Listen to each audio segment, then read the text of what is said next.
সারা জীবন তোরে ঘরে বসে খাওয়াইতাছি, 10 বছর ধরে তোর পিছে টাকা পয়সা খরচ করতেছি, তারপরও তোর লজ্জা শরম নাই। সারাদিন খালি বন্ধুদের সাথে আড্ডা দিয়ে বেড়াস।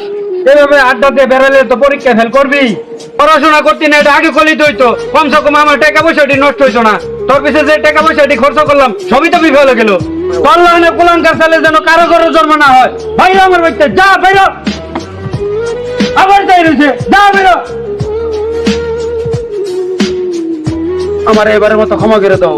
আমি আর কোনো সময় এরকম পরীক্ষা ভালো করে রেজাল্ট করবো, আর কোনো সময় তোমার কথা অমান্য করতাম না, বন্ধুর সাথে আড্ডা মারতাম না। এবার মতো তুমি আমার মাফ করে দাও। আমি এবার ভালো করে পড়াশোনা করবো, ভালো করে পরীক্ষা রেজাল্ট দেবো। এর মতো তুমি আমার ক্ষমা করে দাও। ছাড় তুই আমার হাতে, যা তুই বেরো। তোর কথায় মিষ্টি কথায় আমার পেট ভরতো না। আমার হাত টাকা পয়সা নষ্ট হয়েছে, যা আমার বাড়তে বেরো, যা। তোর লাইনে কুলাঙ্কার ছেলে দরকার নাই, যা বেরো, যা। আমার টাকা নিচ্ছে, যা যা।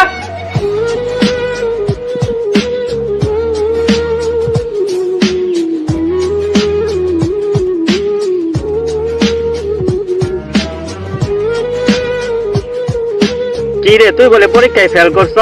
তোরে দিয়া তোর পড়ালেখা হইব না। তোর সাথে থাকলে আমারও বাণিজ্যই থাকবো। তুই থাক, আমি যাই। আজকে আমি পরীক্ষা ফেল করলাম, তাই তুই আমার লাগে এরকম ধরনের কথা শোনাইতেছ। আচ্ছা ঠিক আছে, আল্লাহ যা করে আমার কপালে যা আছে তাই হবে। যা তুই।